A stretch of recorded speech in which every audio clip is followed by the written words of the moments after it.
Like I said, I've been out here longer than I expected. Because when I didn't have a place to go to, I was always outside. And I am a nature kind of person, but now that I have somewhere to go, I want to be outside. I don't know if I'm fucking high or that's just the way it is, nigga. But I tell you, it's wonderful that I can sit out here all day and then go in there and lay down on my bed. I'll always appreciate that part, even if niggas were involved. A lot of people say that this is a mental confound for people. And I used to think it was too, because I thought you had to, I didn't realize until I got on here of all the influencers that have killed themselves. And I realized, nope. The idea of this is addictive. So I try to be on my computer doing something else on my phone, but I don't be on media unless I have an idea or a thought. Then I thought about the guy who, I sit right here and look up at that bill and I'm like, are you fucking serious? I don't get it. Maybe I was in the house for too long. Like I said, I was with that guy for almost 25 years, maybe. And then I came outside and we're not together anymore and I'm looking at all this bullshit. I'm thinking to myself, the fuck happened in the last 20 years? Who are these creatures? Did another god come and create another world while I was in the house? I mean, seriously, what the fuck is going on? Are you serious? The things I saw here in Maryland alone is like, are you serious? Them YNs are paid to do what they do. Maybe, I don't know. I know them YNs are paid just like the OGs to do what they do. If I didn't see shit else, I saw that. And it was a white gang who was doing it. I knew who they were. And that's why they were targeting me. The weird thing is that Montana Baronet trial was quite interesting with me because it was the first trial I've ever been on. And it was a federal one, so I felt really honored that Maryland had chose me. I was like 240-something in the list of being put on that list, and then I ended up being like the 4th or 5th juror. It never occurred to me that giving a guilty verdict to these 12 young men, of course, putting them in prison for life, would be the end or the destruction of mine.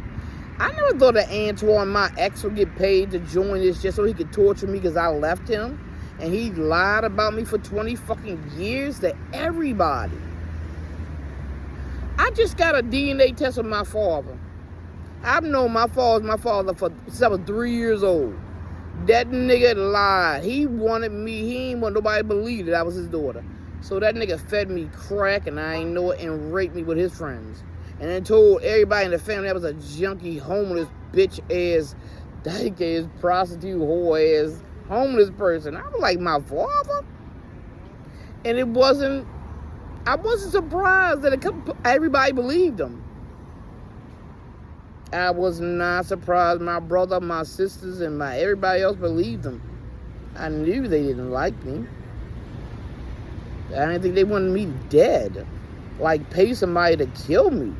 That was the bullshit that was really fascinating. So when you hear me talk about bullshit on this webpage about retaliation from a gang, is the realest thing I know. Is it the Montana Baronet gang? I have no idea. Do I think Thomas Whitley Jr., little Tay-Tay, little faggot-ass T-Ray runs it? I have no idea. All I know is I knew T-Ray's father. I know T-Ray's mother. And they older than me. That's the only reason I know, because T-Ray lived to the right of us when I was living on Calhoun, 1100 block. And I know his mother, Baby. Didn't know her name was Shirley, or whatever the fuck her name is, because my aunt, Mary Jones, was her big sister, Janice, a long cookie sister, like friends, you know? And then I hear Tay, little T-Ray saying T-Ray ain't his father. But Cookie husband, Janice Long, his mother's older sister husband, Ed Long, who I did know, Edward. Because he Mickey and Nicole dad. I do know that. And they're younger than me. That Edward raped and molested his mama. Now, Tay Thomas Whitley not his father. He not a junior. That Ed is his father. So I should have stayed my ass in the house because I don't know what the hell's going on. And like I said, these YNs and these OGs, I got niggas hit me from right and left because they think I did something I didn't. I wasn't the only person on that fucking trial. I was the only black female. And I was the only one who didn't join Mary Ann Boyd Grow gang after we left the trial. Only one. So people could say Montana's doing this directly. He could be. I know he's being paid because Mary Ann took over the drug shit. She putting money on his commissary. I have no idea. This is what you do in Maryland. Now, I know she got something on Brandon Scott. What it is, I don't know. Couldn't tell you. Probably because he a part of that gang.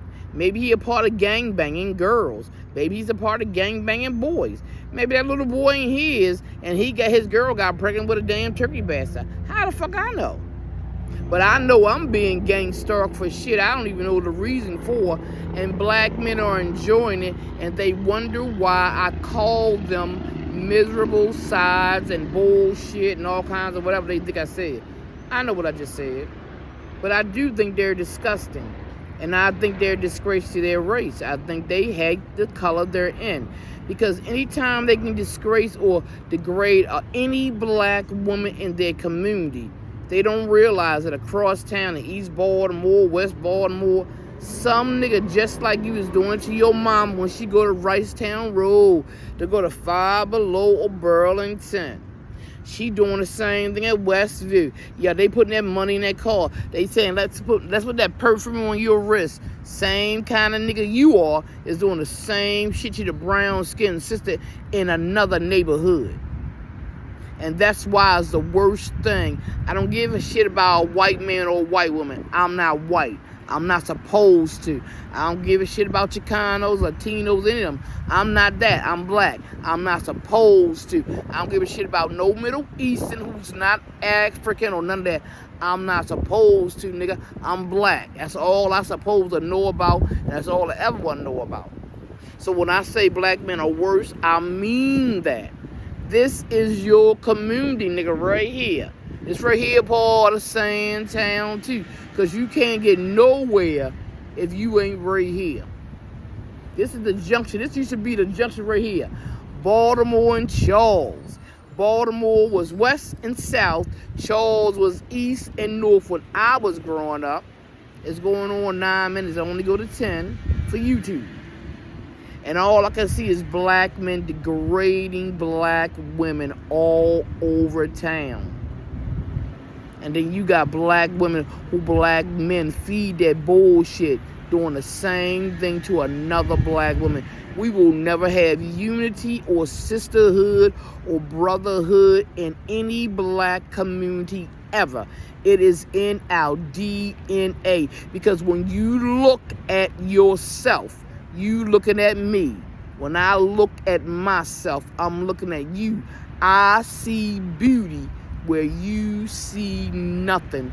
You value no one, not even yourself. # my docu-murder. Like, follow, and motherfucking share.